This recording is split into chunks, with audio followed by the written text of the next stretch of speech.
Thanks for joining us on episode 1417 of the Inspired Stewardship Podcast. I'm Rebekah Scott. I challenge you to invest in yourself, invest in others, develop your influence, and impact the world by using your time, your talent, and your treasures to live out your calling. Having the ability to make today just a little better than yesterday is key. And one way to be inspired to do that is to listen to this, the Inspired Stewardship Podcast with my friend, Scott Mader.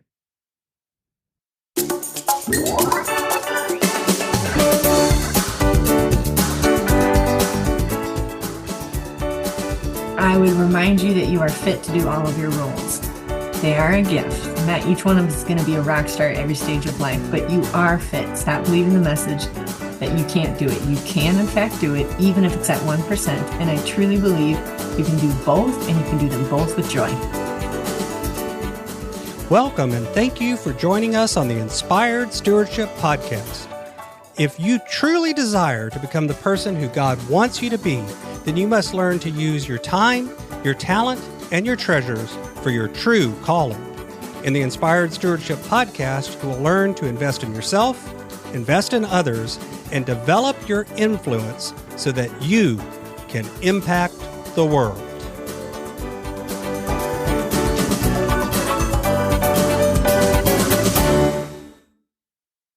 In today's podcast episode, I interview Rebekah Scott. I asked Rebekah to share with you why she doesn't believe that you have to choose either career or kids if you're called to do both. Rebekah shares how she arrived at this place and how you can too. I also asked Rebekah about how you can overcome overwhelm by focusing on the 1%. I've got a new book coming out called Inspired Living, Assembling the Puzzle of Your Call by Mastering Your Time, Your Talent, and Your Treasures. You can find out more about it and sign up for getting more information over at inspiredstewardship.com, Inspired Living. That's inspiredstewardship.com, Inspired Living. Rebekah Scott is a Midwest mama, serial entrepreneur, host of the Encourager podcast, designer, and founder of a handmade purse and accessory brand for 15 years. And she's also a coach for moms committed to helping them thrive in their multi-passionate lifestyle without all the hustling. Welcome to the show, Rebekah. Hello. Thank you for having me. Absolutely.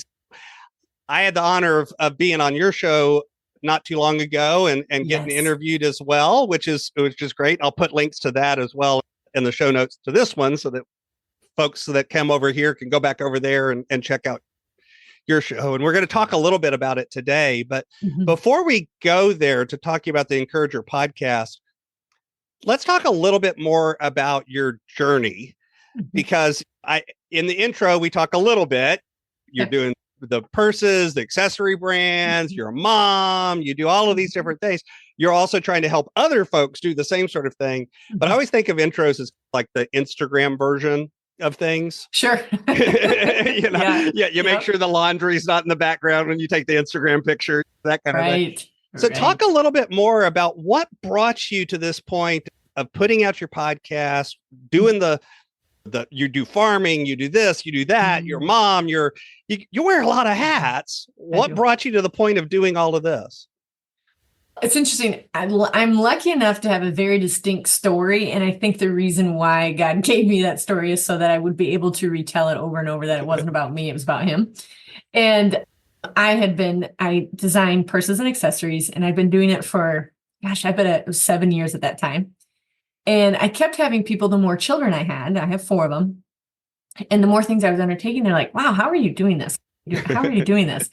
Because they'd read, you have 4 kids, and I'd have a booth full of 200 purses, and they could see my priority list. I have banners, and they're like, wow. I couldn't answer it in the 2 to 3 minutes that we were standing in the booth because I needed them to buy a purse. So it's like, I could tell you how I do it because I kept thinking, I don't understand how I couldn't do it. So they were saying, I want some of your hacks. Like, how are you doing this? But the distinct moment I had is I arrived in a grocery store parking lot to meet a seamstress to give her work for the week, because we exchanged. Her finished work she gave to me so I could go finish. And then I gave her the next load. And I arrived with my kiddos, all 4 of them. was about 9 a.m.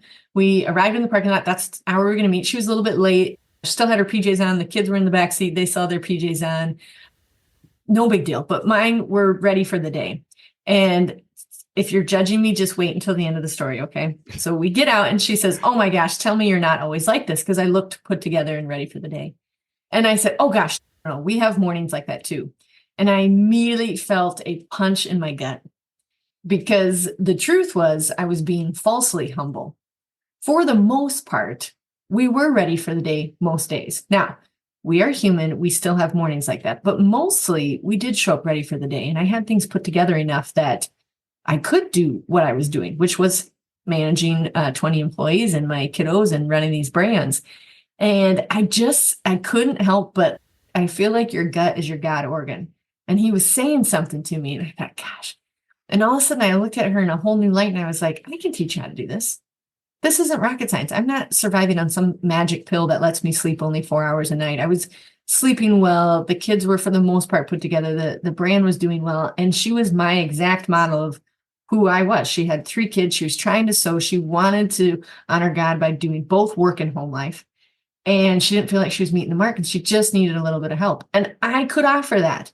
And so that's actually the moment where I thought, I'll just hop on a microphone on a podcast, before everybody was podcasting, by the way, and thought, I'll just tell people how I'm doing it. And so I did. I just started. And I bet in that first 6 months, I wrote and wrote and wrote and wrote every day, because I thought, oh gosh, these are things that anybody could do. And the truth is, I'm still writing about the same things, about like, they've changed and the systems have matured for myself, and I've been able to let a few things go and then take on different things, but it's still the same ones that I was running that long ago as well. So that's how I got to this point with the podcast and the coaching, is because I had a moment where I thought, wait a minute, I can show her how to do that. And it's been really fun to keep actually still working the same systems that I did back then. So I want to ask you a question, because you said that people looked at what you were doing and were like, oh, this is impossible. I can't do this. And yet to you, it sounds like I'm not going to say it came easy, but you had a system and a process and things that you had arrived at that at least worked for you. Yep. I had already done the dirty work of how to make it happen, because I was in her shoes. And I've told a story where my business was 18 months old. My son was 18 months old. And I ended up screaming at him because he wanted a snack as I was trying to load the van and get all my stuff in it for an art show. And I realized in that moment, it was like, how are we going to do this? I did not have the thought, I'm going to quit. For me, the message was, how can I do both? How can I do both work and home life? And so I ended up canceling the show. And then I set to going, okay, God, I know that you have made me to create, which, by the way, I believe you've made everybody to create. But I did not have the message, I'm going to have to quit and just be a mom for now. I shouldn't say the word just. Please hear that is never the word. But I'll just be a mom for right now. And then later I'll pick it up. I heard the word both. I want to do both, but I can't do it how I'm currently doing it. So then I started the work of figuring out how to do both of them, canceled the show, started journaling everything I was doing, and then created these systems. So that's the dirty work of, I was overwhelmed until I really dialed in these things that work. And now it's just secondhand. I can just do it. No problem. But you didn't start there. That's what I was wanting to get. Was the important message. Right. I always joke that it's because I'm actually not disciplined. So I have to put systems in place that allow me not to even think about it. Like I don't even realize I'm being disciplined, because it's just such it's an ingrained emotion. habit. Yeah. It's just, this is what we do on this day. And that's interesting, by the way, because I always tell people discipline is there to help get you started. But discipline doesn't actually maintain it. What maintains it is systems and processes. True. Because think about it. Even the gym rat that, I go to the gym 3 times a week and I do it religiously. Or the person that does, anything, eats right. There's actually systems and processes behind that if they maintain it. If it's a crash diet or the January signups for the gym that peter out by February, that's... the discipline got you started. The motivation got you started, but it's not what keeps you going. It won't sustain you 1,000%, 1,000%. And you need both. You need something to help get you started, but then you need the systems and processes to keep you moving.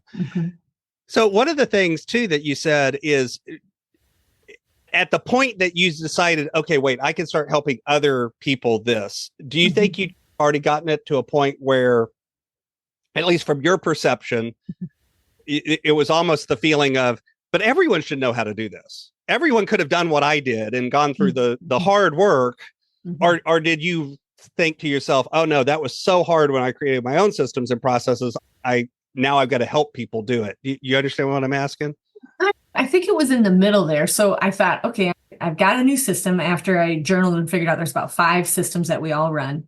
Then I started working them and realizing, sweet, this is working for me. I didn't even think about it for others. I was just so excited that I found a method so I could do both work and home life. And then that moment with her, I thought, oh, wait, I could coach this. And then realized after people started listening to the podcast and giving me feedback and stuff like, hey, but what about this?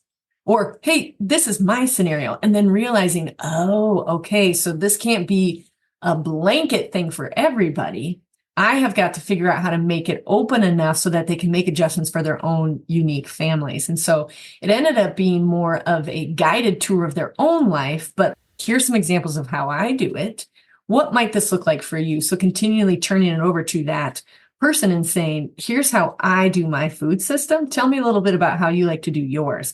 And mostly it's just posing questions so that they have to answer them. Half the time we don't even know what the question is. So when I put up the framework, then they can do their own thing, but there is a framework for them to work within. So for example, like the food system, I tell them right out loud, if you don't cook and you want to do takeout every night of the week, fine. No judgment, but that's your thing. Or if you want to have your groceries ordered, or if you want to cook 7-course meals, that's fine. Just know that's your food system. So let's work within that.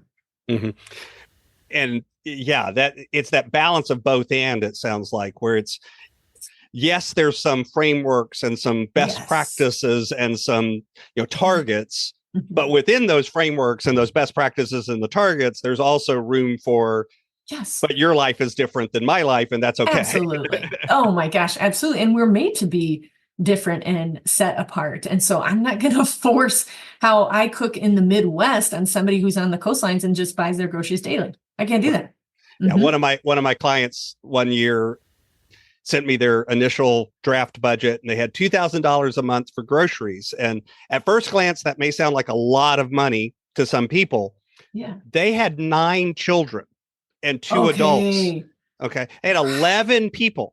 So actually $2,000 a month, I'm looking at it going, that's not enough money. That you got to have how are you doing this? But they did. They had a system that for them it worked, and they could do it because they tell you the average per person is $150 to $250 per week per person is about, quote unquote, that's rule of thumb. So obviously that varies a lot. And if you take 11 and multiply it by 150 or 250, it's like $2,000 is not going to cover it. But then they all of a sudden, or it's just barely in that range. But what did they do? They had other systems and processes that they used that let them get down to much lower prices on things. They grew a lot at home. They did other things like that. Yeah. So again, that same sort of thing of at first glance, it's like, that seems a little low. And then it's, oh, never mind. That's perfectly reasonable for y'all. Yeah. And actually the next month it was about $1,200. Oh, I got it down.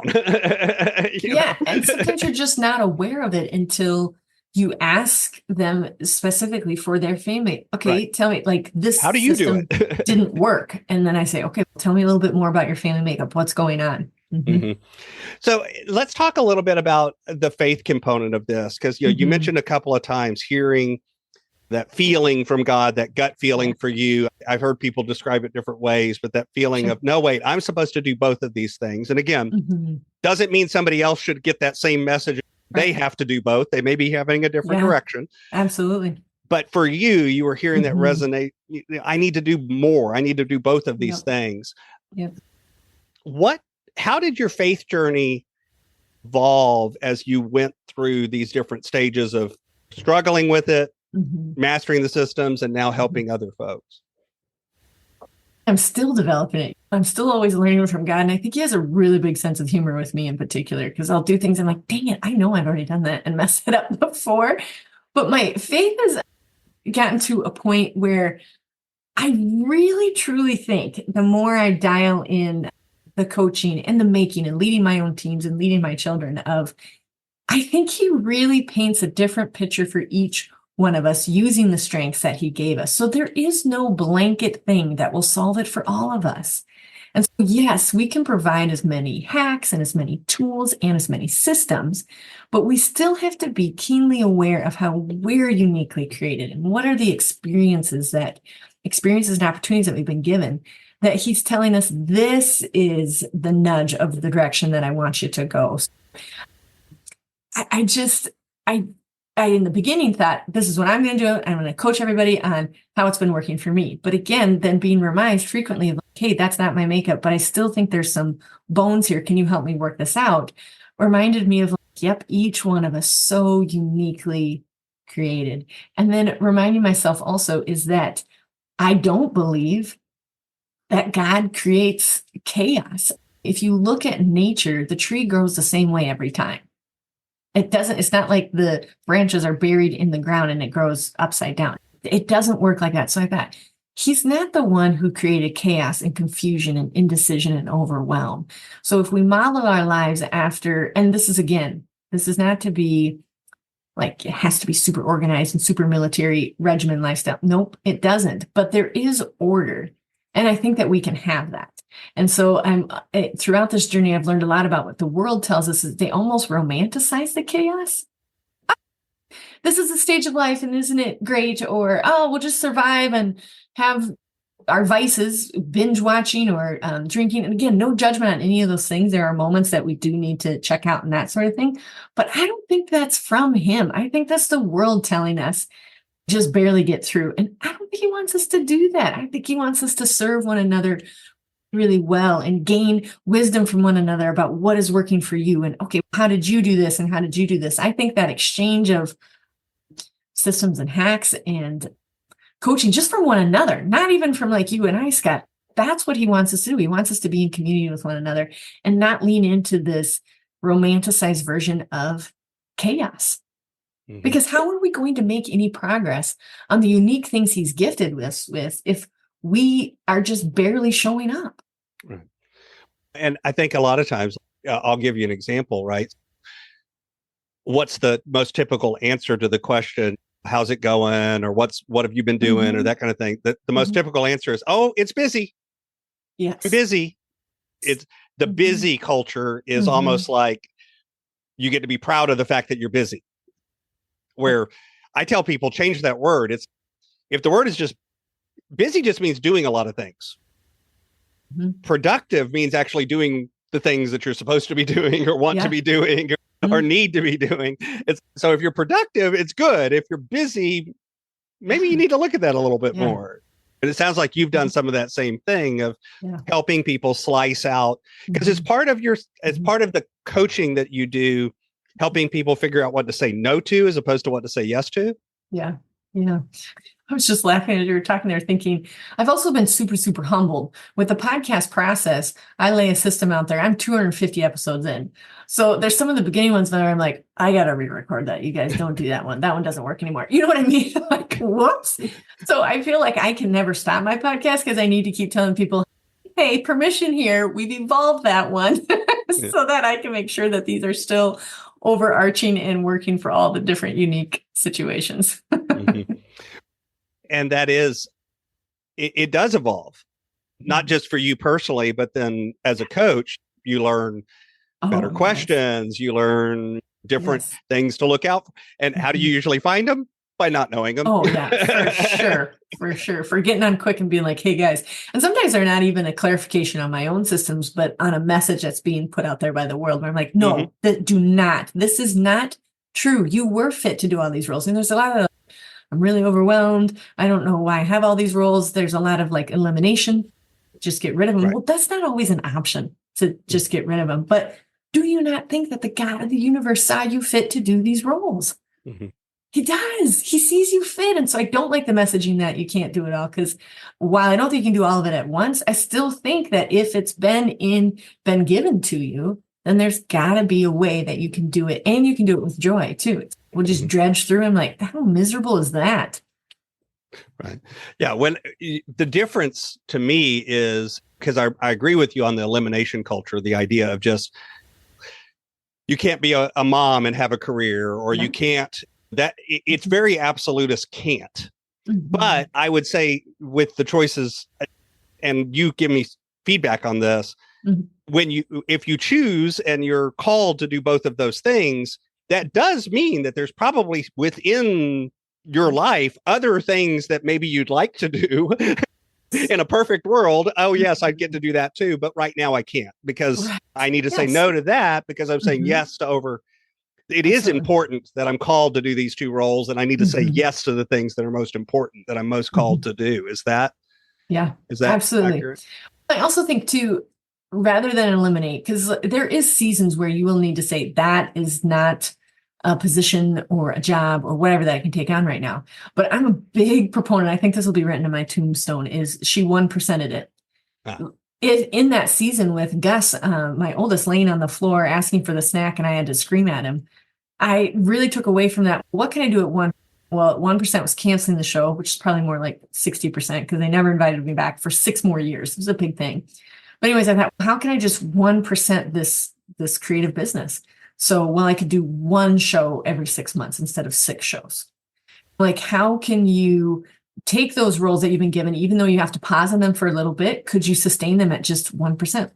And the neat thing is, though, that a lot of times if you show up with the 1% with a real focused, intentional way, you can still get a lot of good results, even though you're not showing. In other words, I think sometimes we make the mistake of confusing quantity with quality. Oh, gosh, I could go on and on about that with kiddos for sure. I have a lot of, obviously, moms that I'm coaching, and they think quality. I think some families altogether think quality, like a quality vacation, whether that's to the mountains or to the beach or to Disney World or wherever that looks like. And I always think it's got to be quantity. I think parenting is about quantity. It's the amount of time we're spending with them rather than the quality. Yes, they'll remember that amazing vacation you went on. But I have a feeling, and I know it because my kids say it, and I recall it from my children. My biggest memories are the everyday stuff, the amount of time my parents spent with me, and whether that was cooking or baking or riding horse, or the sheer amount of rodeo stories I have with my siblings, just on our own farm, not on an official rodeo. Like, those was because of the quantity, the amount of time we were spending with one another, not the quality. So when you think about those folks that are in that situation where right now they're feeling called to do multiple roles, but feeling stuck, feeling overwhelmed, feeling frustrated, what are some of the things that you would say to them to just get started?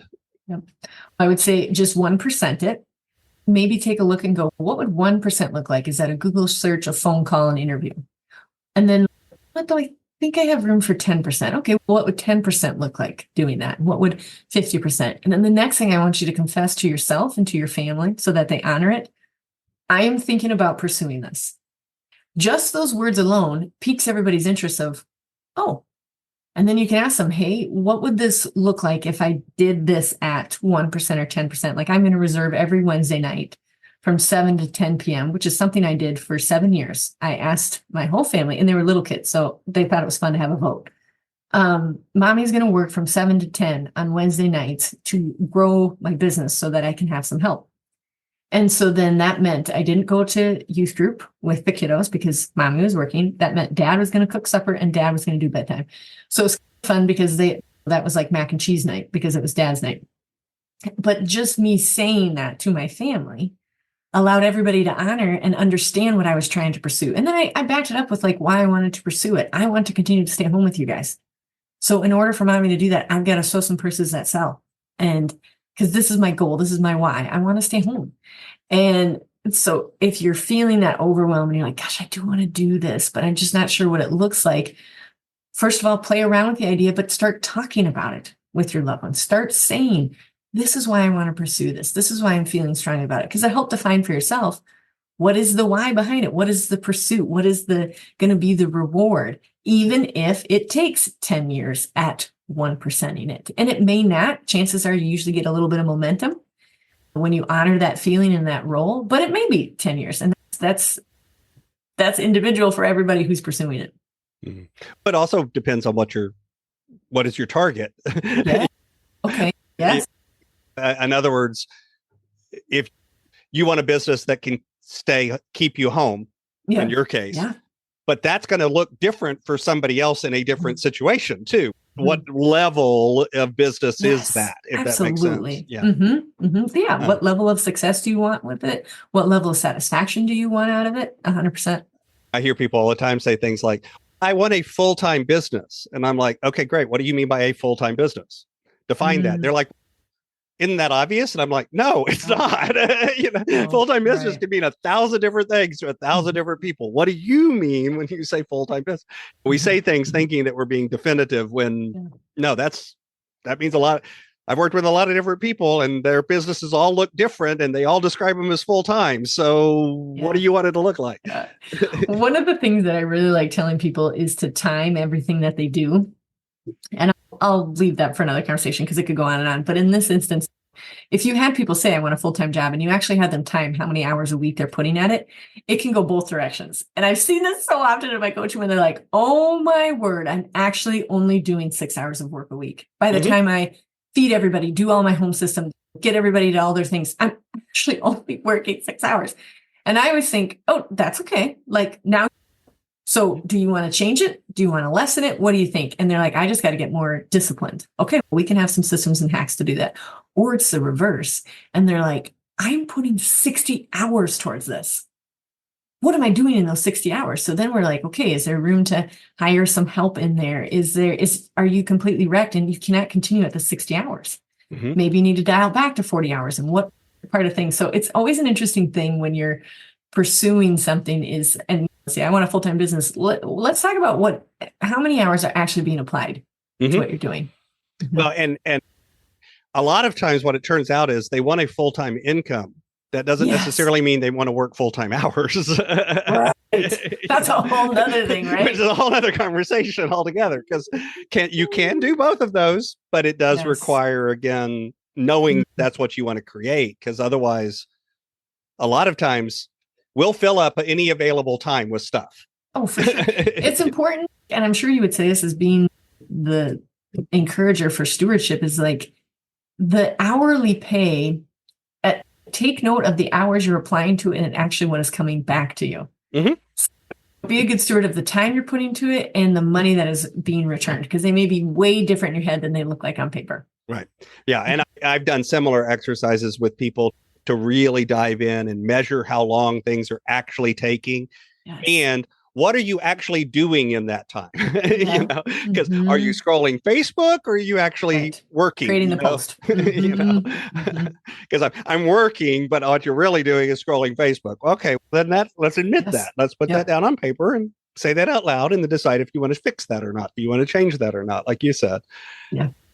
So I like to ask a few questions of all of my guests, but before I go there, if you think about that listener out there that's hearing what we're talking about this morning, what else do you want them to know or to hear before we go to those questions? I think like what we said earlier, is that I don't believe we need to live in constant chaos. I think there are stages that can be a little chaotic, but I don't think it should be sustained chaos. And so if I had to remind everybody, I would say that the roles that you've been given are each one of them a gift, whether that's a wife, a mother, a daughter, a volunteer, a teacher, whatever those roles look like in your life, they are a gift and you are in fact fit to do them.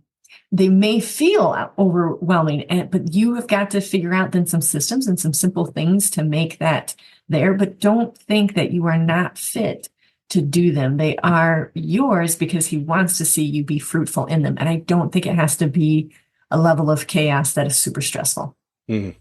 Absolutely. So my brand is Inspired Stewardship, and I run things through that lens of stewardship. But that's one of those words that I've discovered over the years means a lot of different things to a lot of different people. And you used it earlier as well. So when you hear the word stewardship, what does that word mean to you? honoring the roles or honoring the things that we've been given. So I use it frequently with the kids because it seems like a big word, but it's really not. So I hear my kiddos say, we have to be a better steward of our time. That's my bossy oldest, right? Telling the rest of them. But I think it's honoring the things that we've been given and the time. And I think it's even honoring time that we've been. How can we be a good steward of this? And steward makes it feel like a holy term.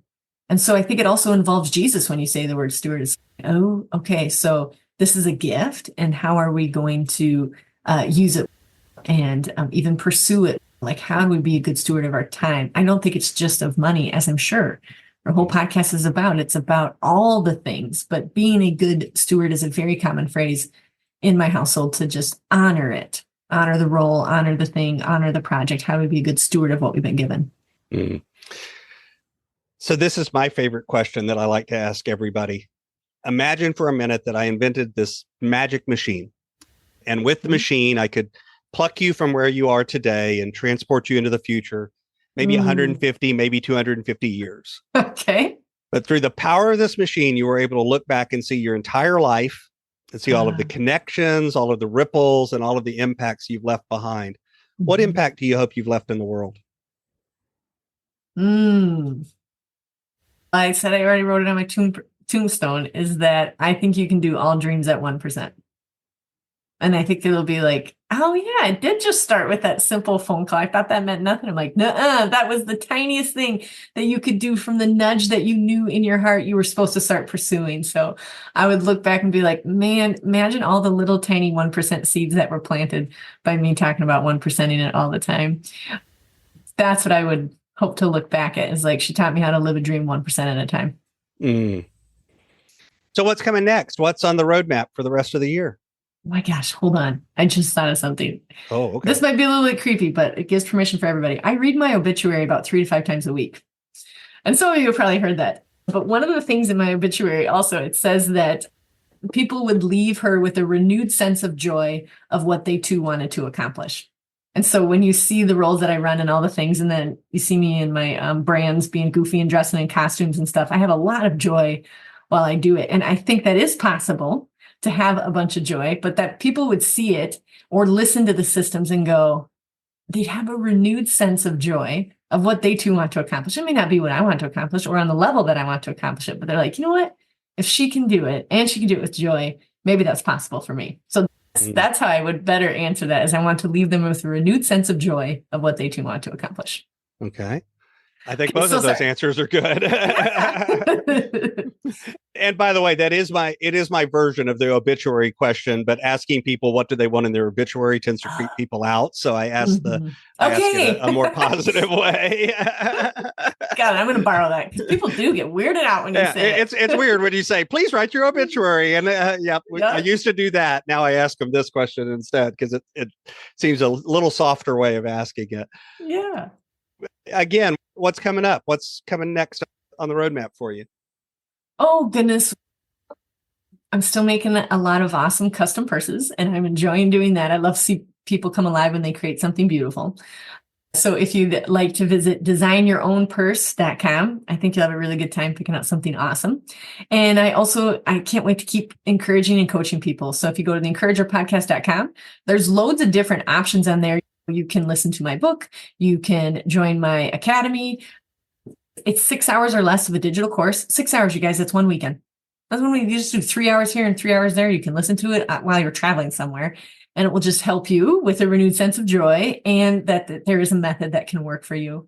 And then also, I have a membership group as well, and that's been really fun, just to coach in little bits, because I think we're a little bit overwhelmed with content, right? Nobody needs any more content, but we do need action steps. And so ours is very focused on practical things you can do immediately after the 1 hour of coaching. And meat goats. Huh? If you really want to know, we farm and ranch, and now we're thinking about getting meat goats as well. So that's a new thing too. And meat goats are coming. Yep. Nobody else has said that on your podcast, Scott. So that was my personal mission. No, that's a new one. I have not heard that sentence come out of anyone's mouth over the years. That's definitely for sure. Of course, you can find out more about Rebekah, as she said, over at the encouragerpodcast.com. I'll have a link to that, to the Academy, to the Design Your Own Purse. I'll have a link to all of that in the show notes as well, and a link over to the podcast. Rebekah, what else would you like to leave the listener with? I would remind you that you are fit to do all of your roles. They are a gift. Not each one of us is going to be a rock star at every stage of life, but you are fit. Stop believing the message that you can't do it. You can, in fact, do it, even if it's at 1%. And I truly believe you can do both, and you can do them both with joy.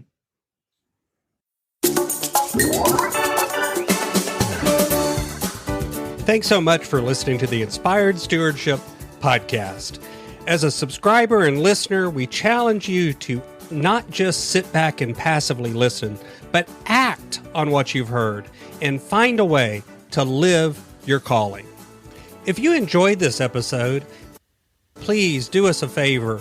Go over to inspiredstewardship.com/iTunes rate, all one word, iTunes rate. It'll take you through how to leave a rating and review and how to make sure you're subscribed to the podcast so that you can get every episode as it comes out in your feed. Until next time, invest your time, your talent, and your treasures. Develop your influence and impact the world.